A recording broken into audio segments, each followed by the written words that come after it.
आज या ठिकाणी आपल्या सर्वांच्या परिचित असणारे आमचे हबप रामेश्वर महाराज आणि त्यांचे बंधू नितीन महाराज या दोघांनी हा रामायणामृत सोहळा अतिशय चांगल्या वेळेला म्हणजे 22 तारीख मध्ये घेऊन सगळ्या जगभरामध्ये प्रभू रामचंद्रांच्या रामलल्लाचं त्या ठिकाणी प्रतिष्ठापना होते आणि या काळामध्ये हा एवढा मोठा कार्यक्रम अतिशय सन्माननीय कार्यक्रम घेतलेला आहे आणि या कार्यक्रमाचे संपूर्ण प्रवक्ते आमच्या कुटुंबाचे आणि संपूर्ण आपल्या सोलापूर जिल्हा आणि महाराष्ट्रामध्ये हबप विद्यावाचस्पती बोधले महाराज आणि त्यांच्या मुखातून हा रामायणामृत आपल्याला आज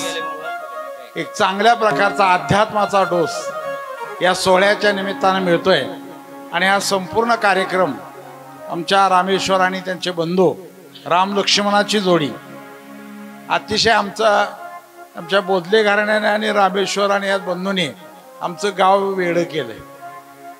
कारण फार आमच्या गावामध्ये हे अध्यात्म म्हणजे काहीच माहीत नव्हतं, पण ह्या मंडळींनी अक्षरशः गावामध्ये भजनी मंडळ असेल, आमचा 7-8 दिवसाचा सप्ताह असेल, किरण महाराज बोधले आणि बोधले कुटुंबाच्या आधिपत्याखाली अतिशय चांगल्या प्रकारचं 7 दिवस दररोज 1000-2000 लोक त्या ठिकाणी ते त्यांच्या पारायणाचं कीर्तनाचा लाभ घेतात आणि हा चांगला आमच्यासारख्या माणसाला ओढून ताणून आणून या ठिकाणी हे करावं लागतंय आणि निश्चित अर्थानं सध्याच्या ह्या युगामध्ये अध्यात्माची जोड जर असेल तरच माणूस जिवंत राहणार आहे आणि म्हणून आपल्या या हिंदू धर्माचे असणारं दैवत प्रभू रामचंद्र आणि या रामचंद्राच्या रामायणामृताचा सोहळा या निश्चित अर्थानं आपल्याला प्रेरणादायी असेल आणि या निमित्तानं संपूर्ण महाराष्ट्रामध्ये ज्यांच्या वाणीनं रामायण असेल, तुकोबराय असतील, माऊलींचं दर्शन असेल, या मुखातून आमच्या बोधले महाराजांच्या मुखातून आपल्याला सगळ्यांना ऐकायला मिळणार आहे आणि हे सुवर्ण सोहळा या दोघा बंधूंनी या ठिकाणी स्थापन केला, सुरुवात केली, त्याबद्दल या सर्वांचंच आभार मानतो आणि या शुभेच्छा देतो ह्या सोहळ्याला आणि 2 शब्द संपतो. खूप खूप धन्यवाद सर. खरं तर हे सरांचं प्रेम आहे. ज्यानं केलं पाप तो झाला पोलीस आपोआप आणि अशा पोलीस खात्यातल्या माणसाला चांगलं बोला म्हणून सांगितलं जातं. माने सर तुम्ही बोलला ठीक झालं हो.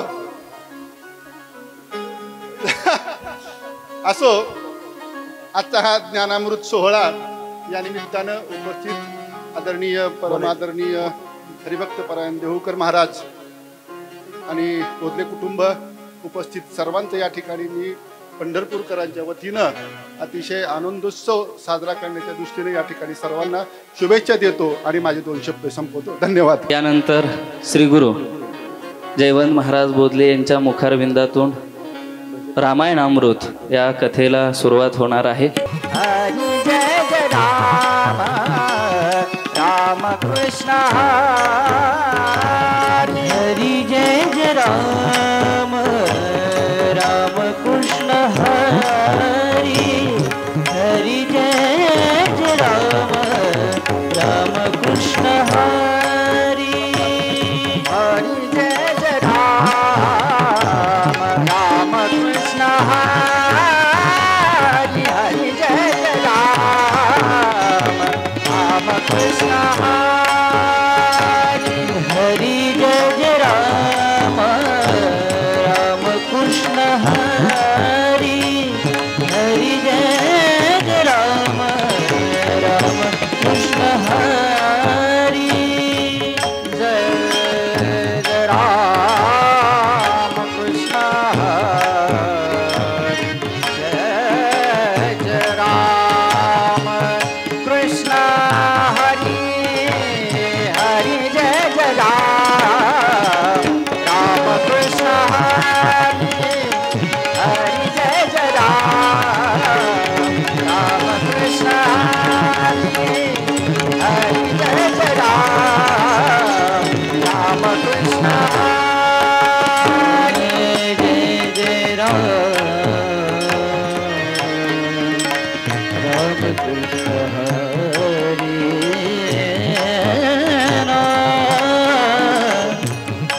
हरि जय जय राम जय जय राम हरि जय जय राम राम कृष्ण हरि हरि जय जय राम राम कृष्ण हरि हरि जय जय राम राम कृष्ण हरि राम कृष्ण हरि राम राम कृष्ण हरि हरि जय जय राम राम कृष्ण हरि हरि जय जय राम राम कृष्ण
श्री संत सद्गुरु मानकोजी चरणी साष्टांग मी घातला पुंडली कवरणे अर्पित श्री ज्ञानदेव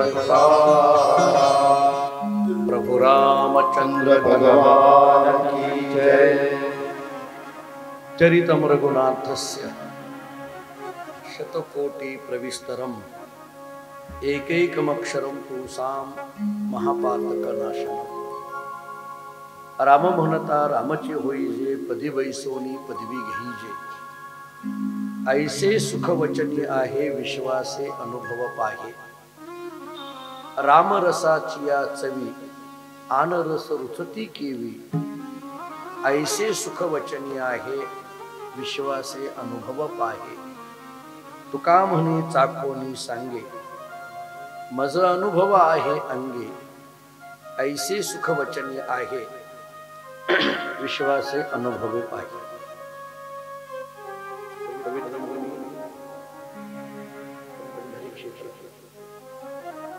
भगवान श्री पांडुरंगाच्या दिव्य अधिष्ठानाच्या सानिध्यामध्ये श्री विठ्ठल रुक्मिणी आध्यात्मिक वारकरी शिक्षण संस्थेच्या वतीने सुरू असणारा हा अखंड हरिनाम सप्ताह भगवान श्री प्रभू रामचंद्राच्या मूर्ती प्राण प्रतिष्ठेच्या पर्व काळावर तथा माझे आजोबा वैकुंठवासी हरिभक्तीपरायण श्री गुरु बजरंग बुवा बोधले महाराज यांच्या पुण्यतिथीच्या निमित्ताने या संस्थेच्या वतीने हा अखंड हरिनाम सप्ताह प्रभू रामचंद्र चरित्र चिंतन सोहळा म्हणजेच रामायणामृत याचा आरंभ आजपासून होतो आहे। याच्या आरंभी माझे वडील बंधू तथा पंढरपूर तालुका वैद्यकीय अधिकारी हरिभक्तीपरायण संस्थेवर प्रेम करणारे सर्वच पालक हितचिंतक विद्यार्थी वर्ग आणि पंढरी परिसरातील सर्वच पूजनीय महाराज मंडळी विशेष रूपाने पांडुरंगाचा आशीर्वाद घेऊन उपस्थित असणारे बडवे महाराज दत्तात्रय महाराज अशी अनेक सर्व महाराज मंडळी या ठिकाणी उपस्थित आहेत। या सर्वांच्या उपस्थितीमध्ये प्रभू रामचंद्रांच्या चरित्र चिंतन सोहळ्याला आज सुरुवात होते। योगायोग असा आहे की अयोध्येमध्ये आजपासूनच खऱ्या अर्थाने राममूर्तीच्या विधिवत पूजेला सुरुवात झालेली आहे। परवाच्या दिवशी पौष शुद्ध द्वादशीला अयोध्येमध्ये प्रभू रामचंद्रांची मूर्ती प्राणप्रतिष्ठा होणार आहे। राम मंदिराचा लोकार्पण सोहळा देशाचे लाडके पंतप्रधान आदरणीय नरेंद्रजी मोदी साहेब आणि मग देशातील सर्व संत महंतांच्या उपस्थितीमध्ये तो सोहळा अयोध्येमध्ये संपन्न होणार आहे। पंढरपुरातील अनेक महाराज मंडळींना आमंत्रण आहेत।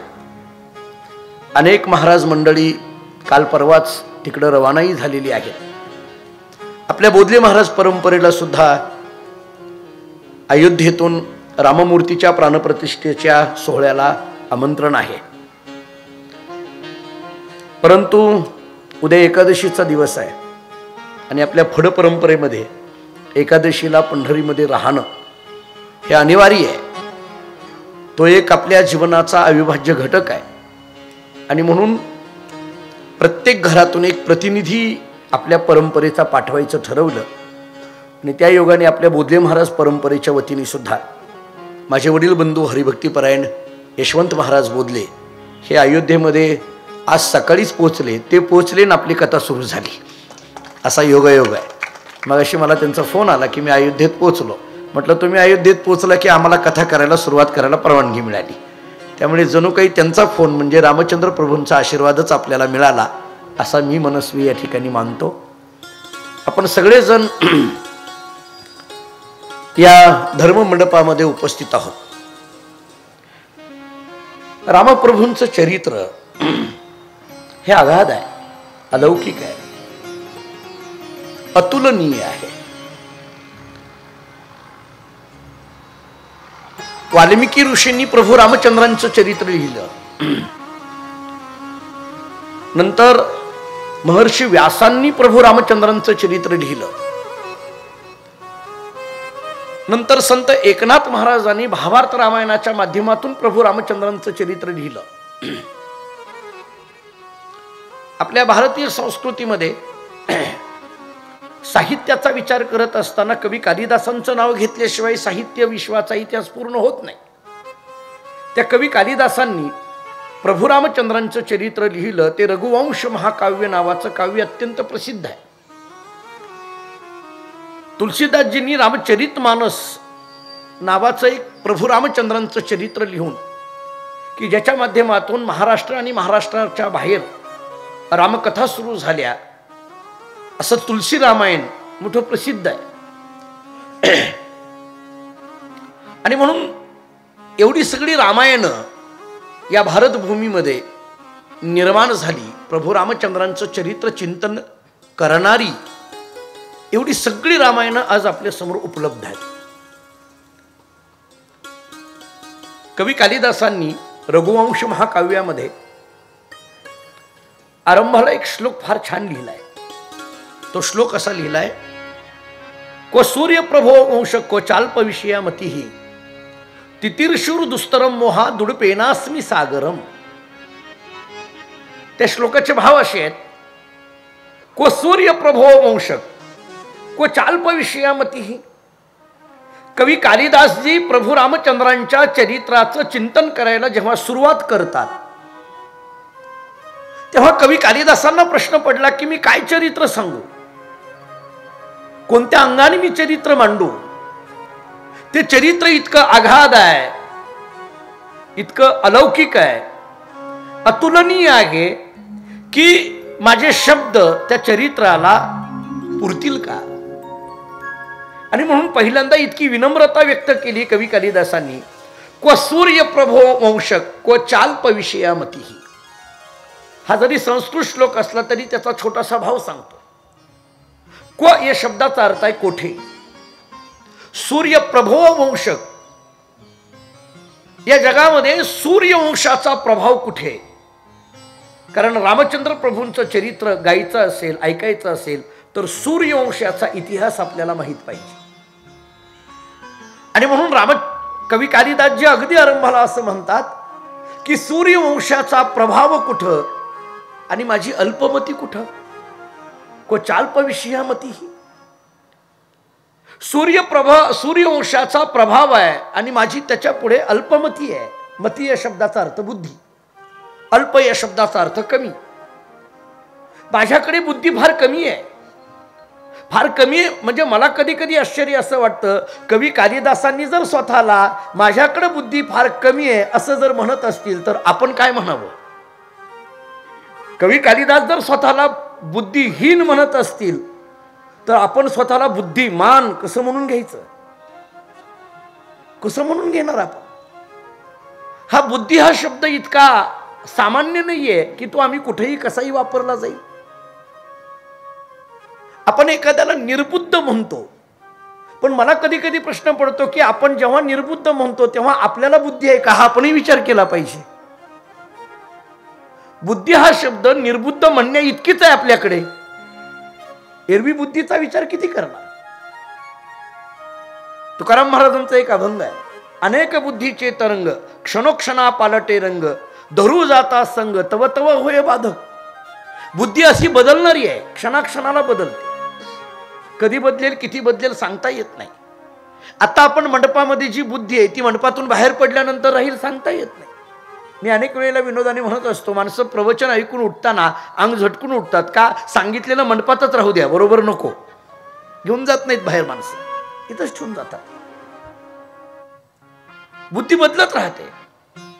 समजा एखादा मनुष्य प्रवचन ऐकून मंडपाच्या बाहेर गेला आणि बाहेर गेल्यानंतर दुसऱ्या माणसाला जर म्हणायला लागला, काय महाराजांनी किती चांगलं सांगितलं, आत्ताच सांगितलं, तो दुसरा म्हणत असतो महाराजांचं काम आहे सांगायचं, आपलं काम आहे ऐकून सोडून द्यायचं. माणसांनी कामं ज्याची ठरवून ठेवली तो आता बुद्धी बदलत जाते. एखाद्याने 1000 रुपये आपल्याला मागितले, बुद्धी किती बदलते बघा. मागणाऱ्याने 1000 रुपये मागितले, आपण खिशातून 500 काढले, बुद्धी बदलली. हातात 200 घेतले, बुद्धी बदलली. आणि दिले 100, बुद्धी बदलली. किती बदलते. आता ही मोठी मंडळी इथं बसलेली आहेत, राजकीय सामाजिक क्षेत्रात काम करणारी दिग्गज मंडळी आहेत, अध्यात्मात काम करणारी अनेक मंडळी आहेत. खरं तर ते पूर्वी असं म्हटलं जायचं की सरडा रंग बदलतो, सरडा रंग बदलतो. नाहीतर कधी कधी असं म्हटलं जायचं, अहो हा माणूस कायचा माहिती आहे का, सरड्यासारखा आहे, रंग बदलणारा. आता माने सर मला हे वाक्य उलटं घ्यावं वाटायला लागलंय. सरडा कसा आहे, माणसासारखा रंग बदलणारा असं म्हणायची वेळ आली. आता कळेच ना माणूस कोण कुठं आहे, कोण किती रंग बदलायला लागलाय, काही कळे ना, अशी परिस्थिती आहे. आणि म्हणून बुद्धीला स्थैर्य ज्या चिंतनाने येणार आहे ते चिंतन म्हणजे प्रभू रामचंद्रांच्या चरित्राचं चिंतन आहे. की बुद्धीला स्थैर्य येणार आहे, आमच्या बुद्धीची स्थैर्यता येणार आहे. मी जरा आणखीन पुढे बोलतो, आमचं शरीर किती स्थिर आहे हे महत्वाचं नाही, आमची बुद्धी किती स्थिर आहे हे महत्वाचं आहे. ज्ञानेश्वर महाराजांनी याला स्थितप्रज्ञा हा शब्द वापरलाय. आपण ज्ञानेश्वरीचे अनेक अभ्यासक आहात. इथं भगवान गीतेमध्ये 2ऱ्या अध्यायामध्येच अर्जुनाला सांगतात, प्रजहती यदा कामान सर्वान पार्थ मनोगतान आत्मनेव आत्मना तुष्ट स्थितप्रज्ञस्तदोच्यते. स्थितप्रज्ञाचं लक्षण सांगून टाकलं. ज्ञानेश्वर महाराज त्याच्यावर चिंतन करतात. तै शरीर भावना सती इंद्रिय विषय विसरती जय सोहम भाव प्रतिती प्रगट होय. स्थितप्रज्ञ बुद्धी स्थिर. कवी कालिदासजी सांगतात, तो सूर्य वंशाचा प्रभाव कुठं आणि माझी अल्पमती कुठं, मी अल्पबुद्धिमान कुठं.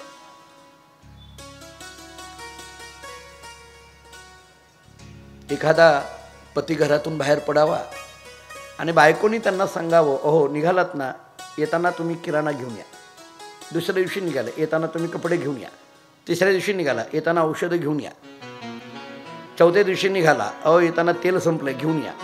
तो एके दिवशी वैतागला आणि तो म्हटला, अगं रोज तो हे मागते ते मागते, कधीतरी बुद्धी मागत जा, कधीतरी बुद्धी मागत जा. तिने एका वाक्यात उत्तर दिलं, ज्याला जे आहे तेच मागावं, ज्याच्याकडे जे आहे तेच मागावं. बुद्धी कधी कधी प्रश्न पडतो मला, असं कधी म्हणजे पुन्हा आणखीन मी विकल्प करतो, आपली बायको म्हणते यांना बुद्धी नाही, आपण कसं बुद्धिमान म्हणून घ्यायचं. मला असं पडतं की रोज जिच्या सहवासात आहोत ती म्हणते यांना काहीच कळत नाही, आणि आपण मात्र जगाला म्हणतो आम्हाला फार कळतंय. कवी कालिदासांचं चरित्र मोठं गोड आहे, मला सांगण्यात वेळ घ्यायची नाहीये, पण कवी कालिदासांनी जे रामचरित्र गायलंय ते मला आज सांगायचं आहे. नाथायांनी जे रामचरित्र सांगितलंय ते मला सांगायचं आहे. तुलसीदासजींनी रामचरित्र जे सांगितलं ते मला सांगायचं आहे. वाल्मिकींनी रामचरित्र जे सांगितलं ते मला सांगायचं आहे. कालिदासांनी पहिला श्लोक कवी रघुवंश महाकाव्यामध्ये उच्चारला, को सूर्य प्रभो अंशक. हा सूर्यवंशाचा प्रभाव कुठं. को चाल्प विषयामती, माझी अल्पमती कुठं, माझी अल्पबुद्धी कुठं. तरी पण म्हणजे मला पुन्हा कालिदासांचं आश्चर्य वाटतं. कालिदास सांगतात, अशी जरी परिस्थिती असली तरी पण तितीर्षुर दुस्तरम मोहा दुडपेनास्मी सागरम. मान्य, सूर्यवंशाचा प्रभाव हा अत्यंत उच्च आहे, त्या मानाने माझी बुद्धी अल्प आहे. असं जरी असलं तरी पण, हा पण शब्द खूप महत्वाचा आहे. तरी पण हे म्हणत असताना मला वाटतं की कवी कालिदासांनी पुन्हा एकदा सर्वसामान्यांच्या मनामध्ये एक आत्मविश्वासाची ज्योतच पेटवली. याच्यातून किती वाङ्मय गोड असतं बघा.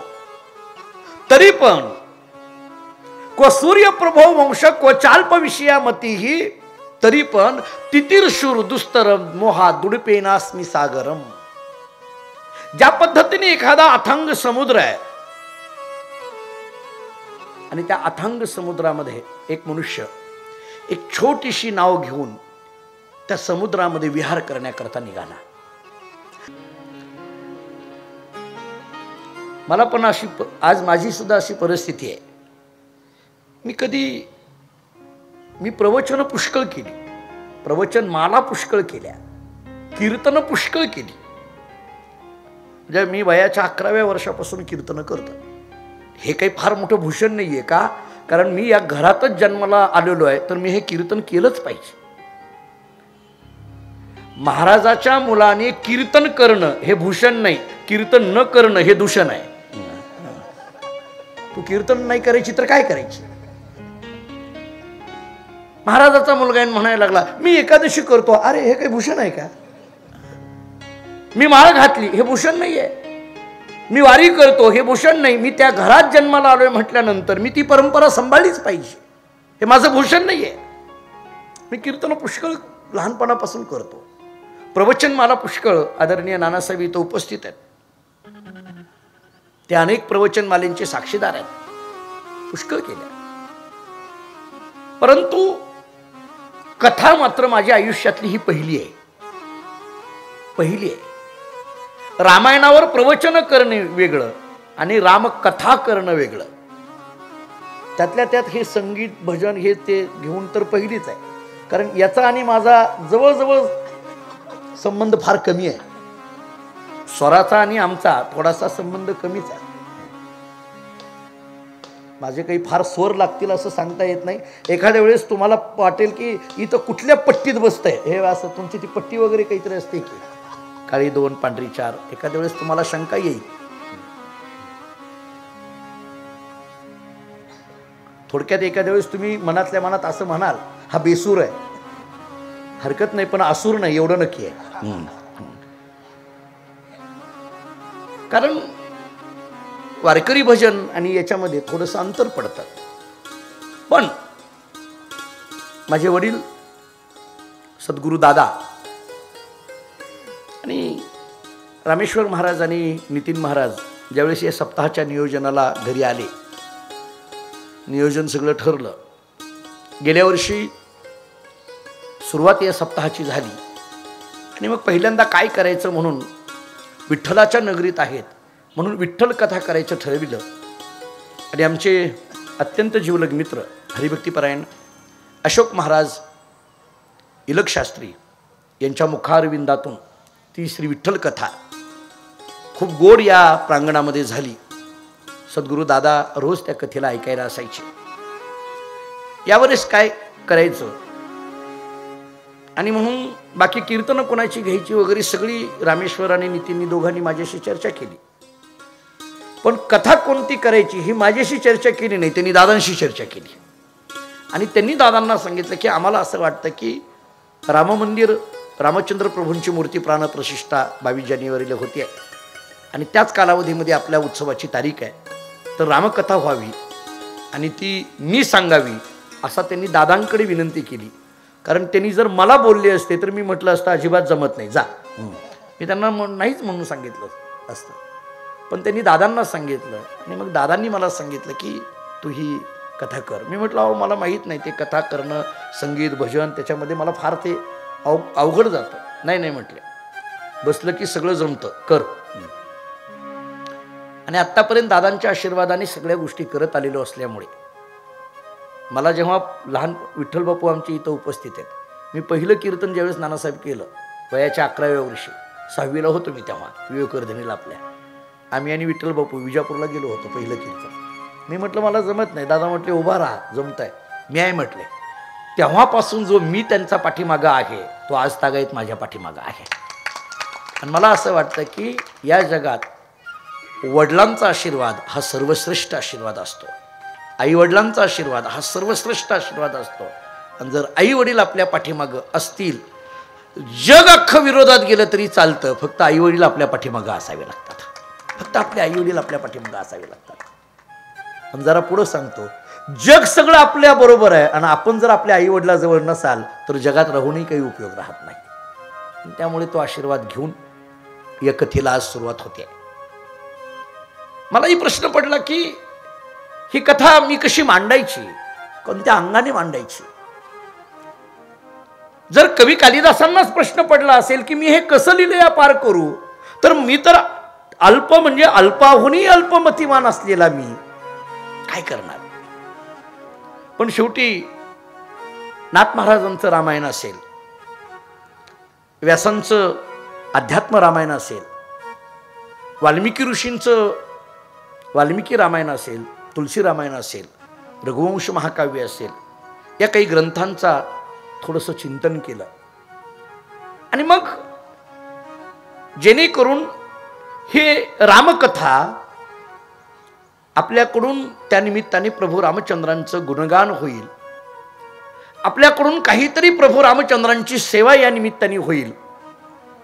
मी विचार केला की समजा आपल्याला फार काही नाही सांगता आलं तर कमीत कमी या व्यासपीठावर बसून 2 तास राम राम तरी म्हणता येईल ना. एवढं जरी झालं तरी पुष्कळ झालं. आणि याच्यासारखं आणखीन काय करायचं राहिलंय. राम म्हणता तरी येईल ना. आता प्रश्न असा आहे की असा का प्रश्न पडावा कवी कालिदासांना की को सूर्य प्रभवंश, रामचंद्र प्रभूंच्या बाबतीत सूर्यवंशाचा प्रभाव कुठं, असा का प्रश्न पडावा. हा सूर्यवंश म्हणजे तरी नेमकं काय आहे.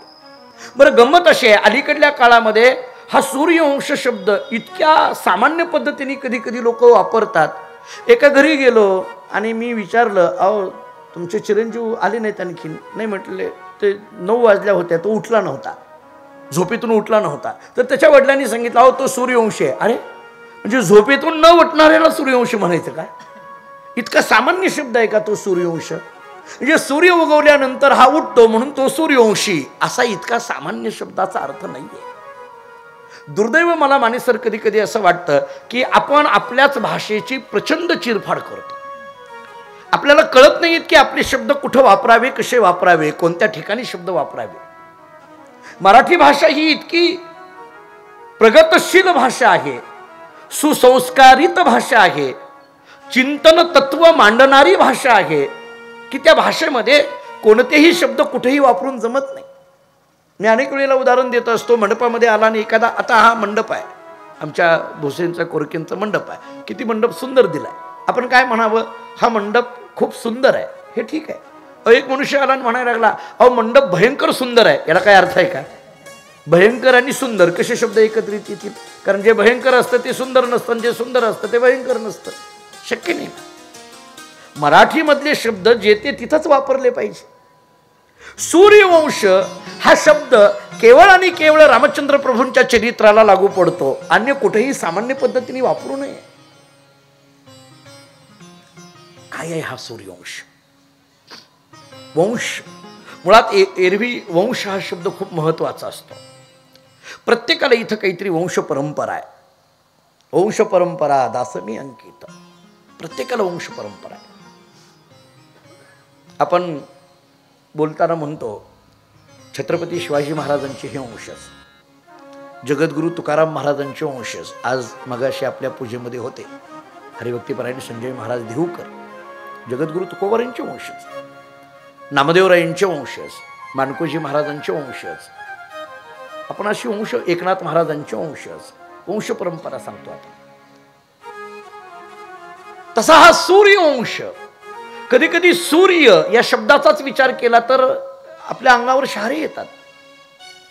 कारण सूर्य या शब्दाचा अर्थ प्रकाश, सूर्य या शब्दाचा अर्थ उजेड, सूर्य या शब्दाचा अर्थ ज्ञान. प्रकाश या शब्दाचा अर्थ ज्ञानच ना, ज्ञान. आणि म्हणून सूर्यवंश ह्याचे जे आध्यात्मिक अर्थ आहेत, हा ज्ञानाचा वंश आहे, हा तेजाचा वंश आहे, हा प्रकाशाचा वंश आहे. रामचंद्र प्रभूंचं अवतरण ज्या वंशामध्ये आहे तो सूर्यवंश आहे. प्रत्येक वंशाची काही वैशिष्ट्ये असतात, काही वैशिष्ट्ये असतात. प्रत्येक घराची काही वैशिष्ट्ये असतात. आपण म्हणतो अहो या घराची ही परंपरा आहे, या गावाची ही परंपरा आहे, या वंशाची ही परंपरा आहे. तसं सूर्यवंशाची सुद्धा काही परंपरा आहे, काही वैशिष्ट्ये आहेत. सूर्यवंशाची नेमकी वैशिष्ट्ये काय आहेत. सूर्यवंश सूर्यवंश म्हणायचं कशाला, एवढाच अर्थ करायचा का, राम ज्या वंशामध्ये अवताराला आले तो सूर्यवंश, एवढाच आहे का. सूर्यवंश शब्दाचा अर्थ एवढाच आहे का. राम अवताराला आले. मला पुन्हा कधी कधी प्रश्न पडतो, राम अवताराला आले म्हणून सूर्यवंश श्रेष्ठ का सूर्यवंश श्रेष्ठ आहे म्हणून तिथं राम अवताराला आले? काय नेमकं संगती लावायची, त्याची नेमकी संगती कशी लावायची? बरं, देवाचा जो अवतार असतो, संतांचा जो अवतार असतो, मी पुढे अवताराची मीमांसा करणार आहे की हे येणं म्हणजे नेमकं कसं असतं. अवतार हे तिथं अवताराला येतात, जन्माला येतात, त्या घरी येतात म्हणजे नेमकं का? संतांच्या अवताराबद्दलची शब्द फार गोड आहे. तुकोबाराय बोलतात की संतांच्या आणि भगवंताच्या अवतारामुळे खऱ्या अर्थाने हा देश पवित्र झालेला आहे. पवित्र ते कोण? पवित्र ते कुळ पावन तो देश, पवित्र ते कुळ पावन तो देश, पवित्र ते कुळ पावना तो देश, पवित्र ते कुळ पावना तो देश,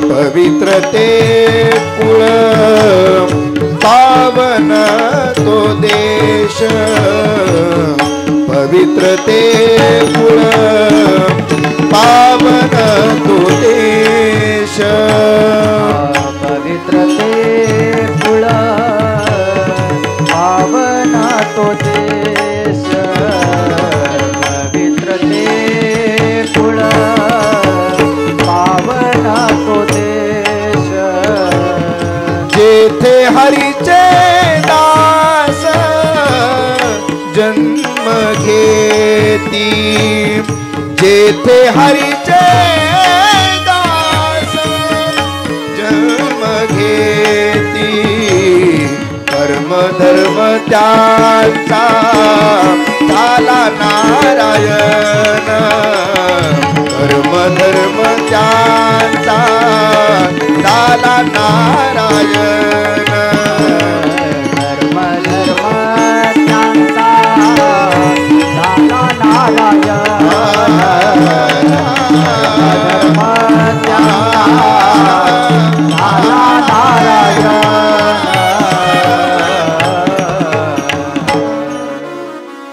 पवित्र ते कुळ पावन तो देश, जेथे हरीचे दास जन्म घेते. हे कुळ पवित्र आहे. सूर्यवंश हा पवित्र आहे. राम अवताराला येणार आहेत म्हटल्यानंतर मी पुढे बोलणार आहे ही अयोध्या नेमकी काय आहे. याला काही आधार आहेत. हो, राम अयोध्येतच अवताराला काय येतात? राम सूर्यवंशातच अवताराला काय येतात? रघुवंश महाकाव्यामध्ये सूर्यवंशाची काही वैशिष्ट्ये सांगितलेली आहेत. हे सूर्यवंश कसं आहे त्याच्यातलं पहिलं वैशिष्ट्य असं सांगितलंय, आजन्म शुद्धानाम. ऐका, सूर्यवंशाची वैशिष्ट्ये काय आहेत. आपला विषय चाललाय रामचंद्र प्रभूंच्या चरित्राचा. प्रभू रामचंद्रांचा अवतार ज्या वंशामध्ये आहे तो सूर्यवंश आहे. आणि म्हणून आपल्याला असं ऐकायचंय की हे सूर्यवंश म्हणजे नेमकं काय. मी इथून कथा सुरू करतोय. सूर्यवंश म्हणजे काय, त्या सूर्यवंशाची वैशिष्ट्ये काय. पहिलं वैशिष्ट्य असं सांगितलंय कवी कालिदासांनी, आजन्म शुद्धानाम. सूर्यवंश कसा आहे तर आजन्म शुद्धानाम या शब्दाचा अर्थ आहे जन्मापासून शुद्ध असलेला वंश आहे. याचा अर्थ आहे अखंड शुद्ध असलेला हा वंश आहे. शुद्ध हा शब्द खूप महत्वाचा आहे. तत्वज्ञानामध्ये शुद्ध या शब्दाचा अर्थ आहे विकार रहित, उपाधी रहित शुद्ध. उपाधी रहित होणं याला शुद्ध म्हटलं जातं. सूर्यवंश कसा आहे, शुद्ध आहे, जन्मापासून शुद्ध आहे, अखंड शुद्धता आहे. एरवी सामान्य माणसाच्या जीवनामध्ये अशी शुद्धता येईल असं सांगता येत नाही. तुकोबारायांनी सुद्धा शब्द इतके गोड वापरले. तुकोबाराय सुद्धा सांगतात की शुद्ध बीजापोटी फळे रसाळ गोमटी, मुखी अमृताची वाणी, देह देवाची कारण. शुद्ध बीजापोटी रामप्रभू ज्या सूर्यवंशामध्ये अवताराला येतात. तो सूर्यवंश कसा आहे? कवी कालिदासजी सांगतात, अजन्म शुद्धा नाम, अखंड शुद्ध आहे, कायमस्वरूपी शुद्ध आहे. मला कधी कधी पुन्हा एक प्रश्न पडतो की हे अखंड शुद्ध का वापरायची गरज पडली हो? कारण गंमत अशी आहे, आपल्यामध्ये आपण कधी कधी शुद्ध असतो आणि कधी कधी अशुद्ध असतो. आपल्याकडे कधी कधी शुद्ध असतो ना अशुद्ध असतो. मी अनेक वेळेला गमतीने सांगत असतो, लोकांना असं वाटलं की आंघोळ केली की झालो शुद्ध. लोकांना असं वाटतं आंघोळ केली की झालो शुद्ध. शुद्ध शब्द हा आंघोळीवर अवलंबून आहे का? पुन्हा प्रश्न पडतो. शुद्ध हा शब्द केवळ आंघोळीवर अवलंबून ठेवायचा का? आमचे वडील गुरुवारी दादा एक उदाहरण देत असतात. आम्ही एके ठिकाणी भजनाला गेलो, गावात गेलो, एका 7-8 दिवस त्या गावात मुक्काम करायचा योग आला. रोज भजनाला जायचं, रोज जायचं भजनाला. काय त्या काळात भजनी कमी असायची, 10-12 भजनी, रोज जायचं भजनाला. एके दिवशी एक भजन करणारा आलाच नाही. एके दिवशी आलाच नाही, भजन करणारा आला नाही. दुसऱ्या दिवशी आला. त्याला विचारलं दादांनी, का रे बाबा काल का आला नाही? ते म्हटलं नाही आलो नाही. नाही का आला नाही ते विचारतो. आला नाही हे खरं आहे, पण का आला नाही? नाही आलो नाही. अरे बाबा पण का आला नाही? नाही काल मंगळवार होता. दादांच्या लक्षात येईना. दादांनी विचारलं मग मंगळवारचा भजनाला न येण्याचा संबंध काय? तो म्हटलं मंगळवार होता म्हणून येण्यासारखं नव्हतं, आम्ही दुसरीकडे गेलो होतो. आता भजनीचं असे करायला लागले तर बाकीच्याचं काय घेऊन बसलं माने साहेब? त्याला दादांनी विचारलं मग आज कसा काय आला? तो म्हटलं आंघोळ करून आलो. हा, माझं मुद्दा इथं आहे. आंघोळ केली की ते संपतं का? ते जातं का? नाही ना. आंघोळ करणं याला केवळ शारीरिक शुद्धी म्हणा, पण ती खरी शुद्धी नाहीये. शुद्ध हा शब्द आंघोळीवर, स्नानावर फक्त मर्यादित नाहीये. तो बहिरंग असेल आंघोळ हा शब्द, पण अंतरंगाचा विचार केला तर शरीराच्या शुद्धीपेक्षा सुद्धा मनाची शुद्धी फार महत्वाची.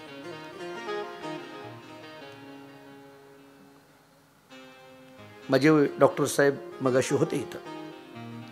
रोग 2 पद्धतीचे असतात, एक शरीराचे आणि दुसरी मनाचे. शरीरालाही रोग आहे आणि मनालाही रोग आहे. एक वाक्य सांगू, शरीराचे रोग घालविण्याकरिता या गावामध्ये, शहरामध्ये अनेक दवाखाने आहेत शरीराचे रोग घालवण्याकरता. पण मनाचा रोग घालवायचा असेल तर त्याला रामकथाच ऐकावी लागेल, त्याला अध्यात्मक चिंतन करावं लागेल. कारण मनाचा रोग घालविणारी ही कथा आहे. मनाचं रोग घालविणारं हे अध्यात्म आहे. अध्यात्म हे एक औषध आहे आणि ते औषध काय करतं? मनाला लागलेला रोग घालवतं. मनाला रोग लागलाही तरी कोणता? भवरोग आहे. भव या शब्दाचा अर्थ संसार, संसार नावाचा रोग आहे. आणि म्हणून मनशुद्धी करण्याचं काम हे चिंतन अध्यात्म करतं. आणि म्हणून मनापासून शुद्ध असणारे, अखंड शुद्ध असणारा हा सूर्यवंश आहे. अजन्म शुद्धा नाम. शुद्ध शब्द रघुवंश महाकाव्यामध्ये कवी कालिदासजींनी या सूर्यवंशाकरता वापरला. अजन्म शुद्धा नाम आहे. या सूर्यवंशामध्ये राम अवताराला येतात. तो सूर्यवंश कसा आहे? अखंड शुद्ध आहे. याचा अर्थ उपाधिरहित आहे. याचा अर्थ विकाररहित आहे. शुद्ध या शब्दाचा अर्थ विकाररहित होणं. काम, क्रोध, लोभ निमाले ठाईची अवघी आनंदाची सृष्टी झाली. इथं कुठलाही विकार राहिला नाही. विकार मोठी विचित्र असतात, ते कधीही निर्माण होतात. मी का मग अशी म्हटलं असं? आपण कधी शुद्ध असतो आणि कधी अशुद्ध असतो. का म्हटलं? कारण कधी मनामध्ये विकार येतील सांगता येत नाही. तुकाराम महाराजांचा एक अभंग आहे, जी काही इथं बरीच विद्यार्थी मंडळी पण बसलेली आहेत. मी आवर्जून सांगेल की तो अभंग वाचा नाही तो हृदयाशी लावून ठेवा. तुकोबरांनी एक अभंग फार गोड सांगितलाय. क्षणक्षणा सांभाळितो साक्षी होतो आपोला, न घडावी पायी तुटी मने मिठी घातली, विचारतो वचनाधी दरुणी शुद्धी ठेविली, तुका मने मागे भ्यालो तरी झालो जागृत. क्षणक्षणा सांभाळितो. मी स्वतःला क्षणाक्षणाला सांभाळतोय. कारण कधी कोणता विकार मनामध्ये येईल सांगता येत नाही. साधकावस्थेमध्ये जपावं लागतं, स्वतःला फार जपावं लागतं. आमचे वडील सांगत असतात की हे कीर्तनकार, प्रवचनकार, प्रबोधनकार म्हणून समाजामध्ये फिरणं म्हणजे हे काचेचं भांड आहे, याला जपावं लागतं, याला फार जपावं लागतं. कारण आपल्याकडे पाहून समाज काही शिकत असतो. त्यामुळे आमचं बोलणं, आमचं वागणं, आमचं राहणं याच्यावर फार बंधनं यावी लागतात. आता एखादा महाराज जर बरमुडावर यायला लागला तर कोणाला सांगायची बंधनं, कोणाला सांगायची वेशभूषेचे नियम. कधी कधी विचार केला आपला वेश कसा असावा, आपलं कळलं पाहिजे. आपला गंध काय आहे, आपली परिधान केलेली माळा काय आहे, आपण वाचत असलेले ग्रंथ कोणते आहे, आणि त्याचा सगळा प्रभाव आपल्या मनावर पडत असतो. आणि त्या पद्धतीने मन तयार झाल्यानंतर लोक आपल्याकडे पाहून काही शिकत असतात. हे विकार इतके विचित्र आहेत, कधी येतील सांगता येत नाही, कोणत्या क्षणाला येतील सांगता येत नाही. रामायणामध्ये ते एक छोटंसं उदाहरण आहे, फार गोड आहे. काय झालं म्हणे, प्रभू रामचंद्र ज्यावेळेस राजा झाले, राजसिंहासनावर बसले, आणि एके दिवशी प्रभू रामचंद्रांनी हनुमंतरायाकडे पाहिलं आणि हनुमंतरायाला विचारलं, काय पाहिजे तुला सांग. रामाने विचारलं हनुमंतरायाला, तुला काय पाहिजे सांग.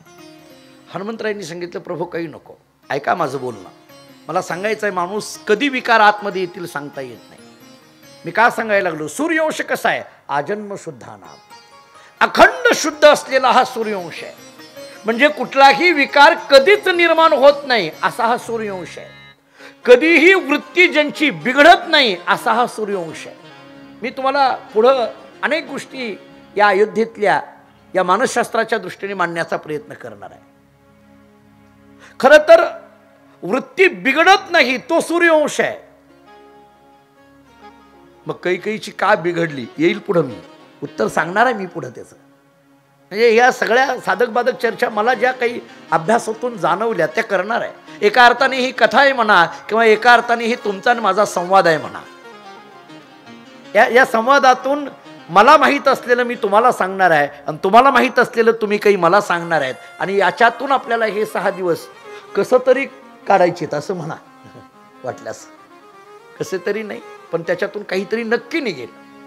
कारण योगायोग इतका चांगला आहे. एकतर अयोध्येमध्ये राम येऊ लागलेले आहेत, आणि त्या धर्तीवर ही रामकथा होते आहे. मला असं वाटतं की अयोध्येतून एक पद्धतीची रामचंद्र प्रभूंची किरणच या मंडपावर पडत आहेत, अशा भावनेतून आपण ही रामकथा सुरू करू. तिथून काहीतरी संकेत आपल्याला येत आहेत. कारण अख्ख्या देशाचं, जगाचं लक्ष अयोध्येकडे आहे आज.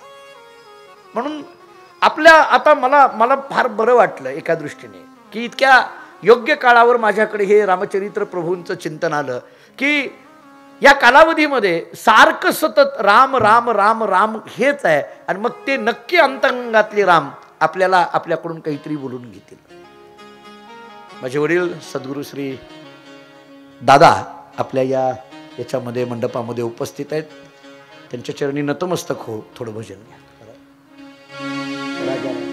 राजा राम राम राम सीता राम राम राम राजा राम राम राम सीता राम राम राम राजा राम राम राम सीता राम राम राम राजा राम राम राम सीता राम राम. राजा राम राम राम सीता राम राम राम राजा राम राम राम सीता राम राम राम राजा राम राम राम सीता राम राम राम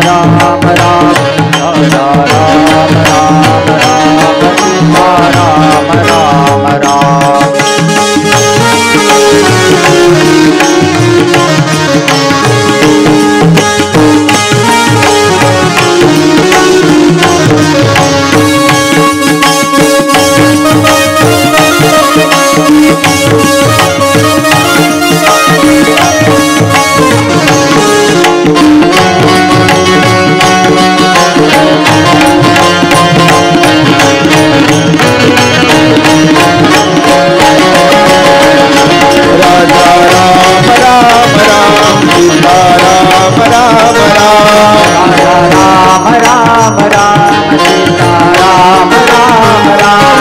राजा राम राम राम सीता राम राम राम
पहिला मुद्दा सांगितलाय अखंड शुद्ध आहे.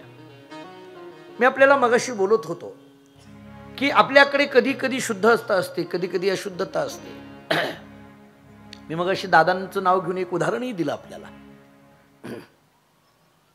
रामायणामध्ये रामचंद्र प्रभूंनी राजा झाल्यानंतर हनुमंतरायाला विचारलं की तुला काय हवंय. हनुमंतरायांनी सांगितलं काही नको. नाही काहीतरी माग, काही नको. कारण गरज आणि अप्राप्तीतून मागणीचा जन्म असतो.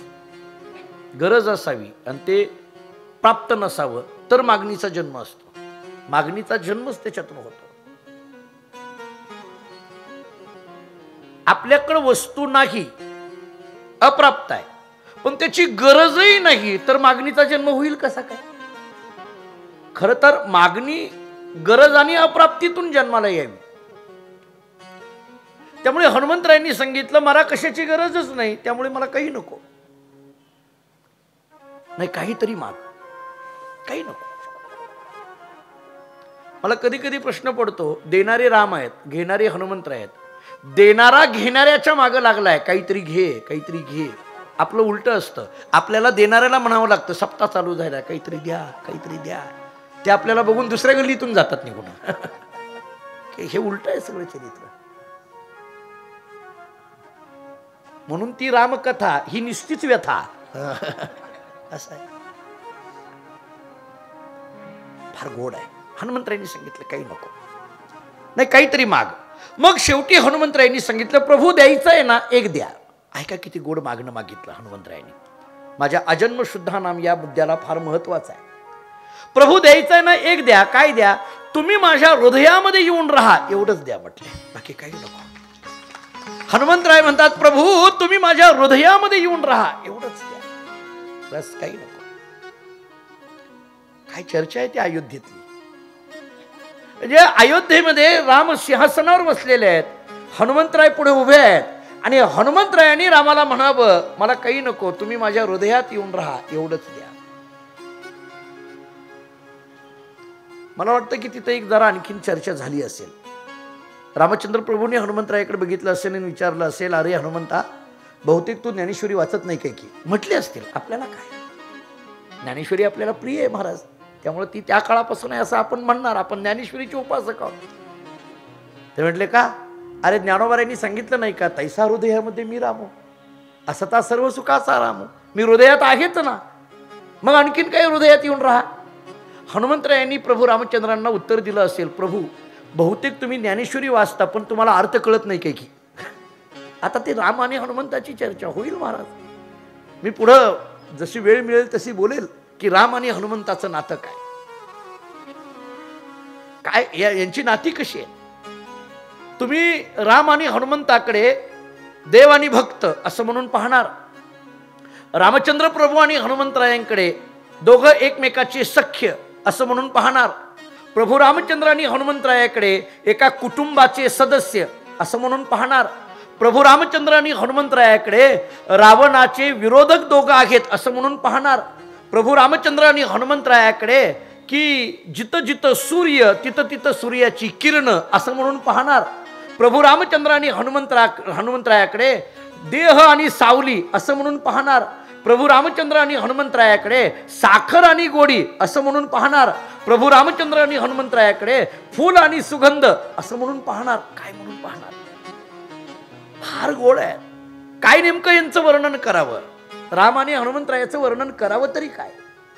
मला माहित नाही माझ्याकडे किती वेळ पुढे उपलब्ध राहील, किती मी त्याचा विस्तार करेन, पण मला या घटनेतला एक आधार तुम्हाला सांगायचा आहे.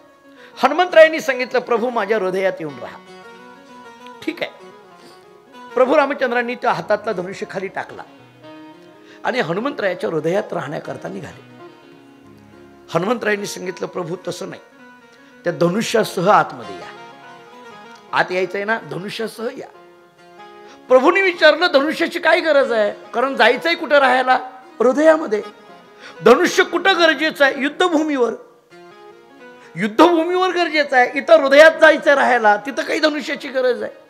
जी वस्तू जिथं गरजेची आहे ती वस्तू तिथं घेऊन गेलं पाहिजे, जी वस्तू जिथं गरजेची नाही तिथं ती वस्तू घेऊन जायची कारण नाही. प्रवचनात तंबाखू आणायची काही गरज आहे का, गरजेची नाही ना. जी वस्तू जिथं गरजेची आहे ती वस्तू तिथं योग्य आहे. अन्य ठिकाणी काय गरजेचे? प्रवचन, कीर्तन, भजन, कथा हे भगवत नामचिंतनाची गोष्ट असेल तर याच्यामध्ये केवळ आणि केवळ नामच पाहिजे, बाकी काही नको. चिंतन आणि चिंतनच पाहिजे, बाकी काही नको. तर मग म्हणता येईल विषय येतो त्यांचा झाला नारायण. हनुमंतरायांनी सांगितलं प्रभू धनुष्यासह या. अरे तिथं गरज नाही, युद्ध आहे का तिथं? काय नाही नाही, असंच या. शेवटी हनुमंतरायांनी सांगितलं प्रभू यायचं असेल तर मी सांगतो तसं या, नाहीतर नका येऊ, असंच या. ठीक आहे. टाकलेला धनुष्य उचलला आणि प्रभूंनी आणखीन एक प्रश्न, फार गोड आहे पुढचं चरित्र, ऐका. प्रभूंनी विचारलं हनुमंतराया मला एक सांगा की धनुष्यासह या म्हणता, मी येतो पण का, याचं कारण काय आहे? हनुमंतरायांनी एवढं गोड उत्तर दिलं. हनुमंतरायांनी सांगितलं प्रभू आत्ता सध्या माझ्या मनामध्ये कोणताही विकार नाही. आता सध्या माझ्या मनामध्ये कोणताही विकार नाही, पण हे विकार इतके विचित्र आहेत, कधी निर्माण होतील सांगता येत नाही. एखादा विचित्र विकार निर्माण झाला तर त्याला मारण्याकरता तुमच्याकडे धनुष्य असावा, म्हणून धनुष्यासह या, बाकी काही नाही, म्हणून धनुष्यासह या. हृदय हे शुद्ध असावं, निर्विकार असावं.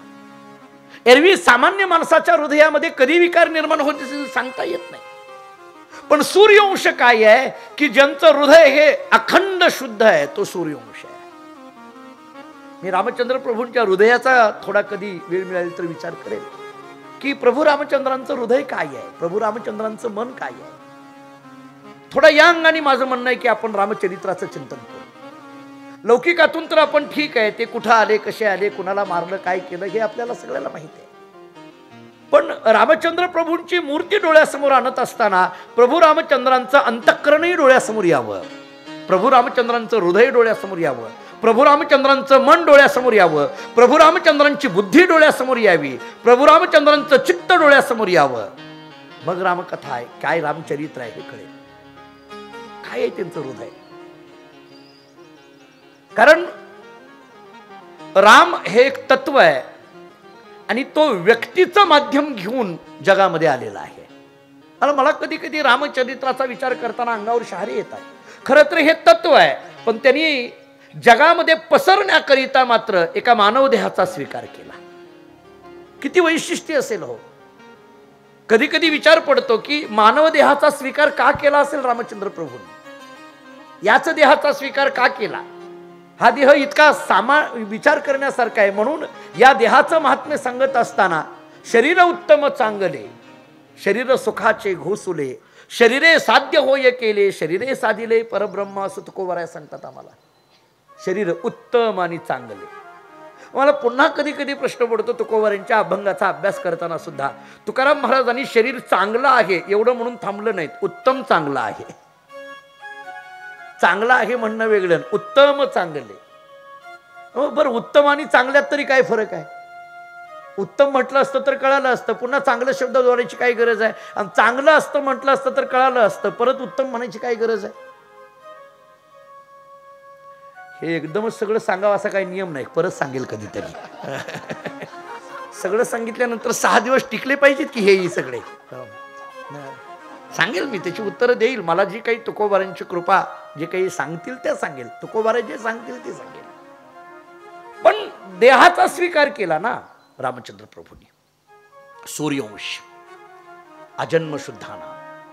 एक पुढचा मुद्दा असा सांगितलाय रघुवंश महाकाव्यामध्ये. कवी कालिदासजी सांगतात सूर्यवंश हा जन्मापासून अखंड शुद्ध आहे, असा तो सूर्यवंश आहे. एक दुसरं सांगितलंय आफलोदय कर्मानाम. फलोदय कर्मानाम. या शब्दाचा अर्थ आहे पर्यंत. हा संस्कृत मध्ये एक उपसर्ग सांगितला जातो, त्याचा अर्थ पर्यंत किंवा एवढा असा सांगितला जातो. आणि मग पुढे सांगितलंय फलोदय कर्मानाम, म्हणजे सूर्यवंश हा कर्म करणारा आहे. आणि तो कसा आहे? फलप्राप्ती पर्यंत कर्म करणारा आहे. थोडक्यात काय की करत असलेल्या कर्माची फळ, ते फळ आपल्याला हवं आहे, त्या फळापर्यंत आपण पोहोचायचं आहे. ते फळ या कार्याला गोंडस असं फळ लागणार आहे, या दृष्टीने त्यांचा सगळा प्रवास आहे. थोडक्यात याच्यातला तात्विक अर्थ असा आहे की सूर्यवंश हा कार्यमग्न आहे. आफलदयो कर्मानाम हे सांगत असताना कर्मानाम हा शब्द रघुवंश महाकाव्यामध्ये कवी कालिदासजींनी जोडलाय आणि त्याचा अर्थ असा आहे की कार्यमग्न असा हा सूर्यवंश आहे. अखंड कर्म करणारा सूर्यवंश आहे. कर्माला प्राधान्य देणारा सूर्यवंश आहे. मी तुम्हाला याच्याकरता भगवद्गीतेतला 3रा अध्याय जरा डोळ्यासमोर मांडणार आहे, कर्मयोग. मला एक विचार करा, म्हणजे भक्ती कर्म करू नका असं सांगत नाहीये. दुर्दैवाने अर्थ काय झालाय, आम्ही भक्ती करतोय म्हणजे आम्ही काही काम करत नाही.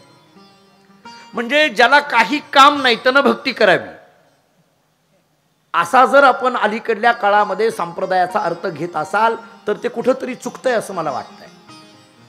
कारण आपली जी चरित्र आहेत, आपल्या ज्या पूर्वजांची चरित्र, सावतामाळी महाराजांचं चरित्र डोळ्यासमोर घेतलं तर सावता महाराज आपल्या कार्यामध्येच देव बघतात ना. कांदा मुळा भाजी अवघी विठाबाई माझी, सावता महाराजांनी सांगितलं. गोरोबा काकांनी मडकी बनवण्याचं कर्म कधी सोडलं नाही.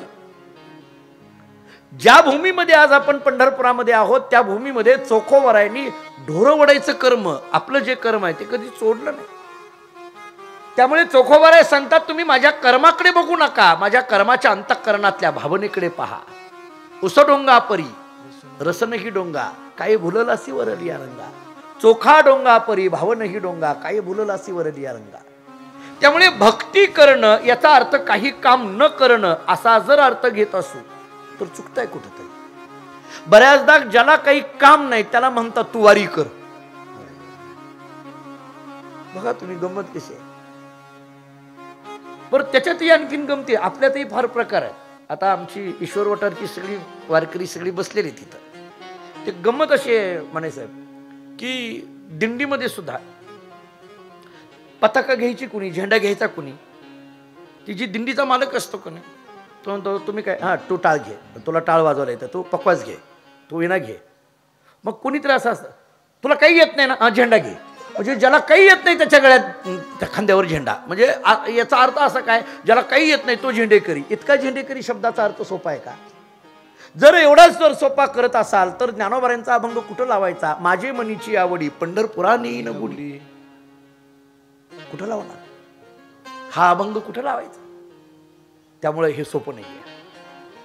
कार्यमग्नता, कार्याला सोडा असं कधीही भक्ती सांगत नाही. आपण जे कार्य घेतलेलं आहे त्या कार्याला निष्क्रिय होणं हे भक्तीचं तत्व नाहीये. मला जेवढा भक्तीचा विचार नारद भक्ती सूत्रातून जो भावला मी सांगणार आहे पुढे आपल्याला. त्यामुळे सूर्यवंश हा कार्यमग्न असणारा वंश आहे, कर्म प्रवृत्ती सांगणारा वंश आहे. कर्म करत राहिलं पाहिजे.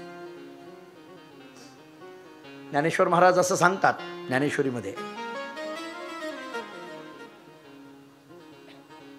की मडका आहे, त्या मडक्याने मातीचा कंटाळा करून जमेल का? मडक्याने मातीचा कंटाळा करून जमत नाही, कपड्याने तंतूचा कंटाळा करून जमत नाही, अग्नीने उष्णतेचा कंटाळा करून जमत नाही, पाण्याने ओलेपणाचा कंटाळा करून जमत नाही. तसं मनुष्य शरीराने कर्माचा कंटाळा करून जमत नाही. केलंच पाहिजे, काही ना काहीतरी केलं पाहिजे. काही काही लोक म्हणतात आम्ही काही करत नाही. कर्मशास्त्र म्हणतं एवढं तरी करेल ना, कर. काही करत नाही हे सुद्धा कर्मच आहे कधी कधी. कर्म आपल्या कार्यापासून परावृत्त कधी होऊ नये. ज्याच्या त्याच्या वाटेला आलेलं कर्म करत राहिलं पाहिजे. फलदयो कर्मानाम. सूर्यवंश कसा आहे, कर्म प्रवृत्ती सांगणारा वंश आहे. सूर्यवंश कसा आहे, मनाची शुद्धता अखंड जपणारा वंश आहे. पुढं असं सांगतात, आ समुद्र क्षितिशानाम.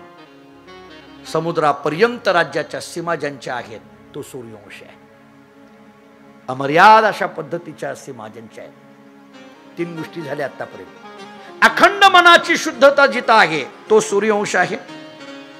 अखंड कार्यमग्नता सांगणारा जो आहे तो सूर्यवंश आहे. समुद्रापर्यंत आपल्या राज्याच्या सीमा ज्यांच्या पसरलेल्या आहेत तो सूर्यवंश आहे. अनाक रथवर्तमानाम. रघुवंश महाकाव्यामध्ये कवी कालिदासजी पुढं असं सांगतात, अनाकरथ वर्तमाना, म्हणजे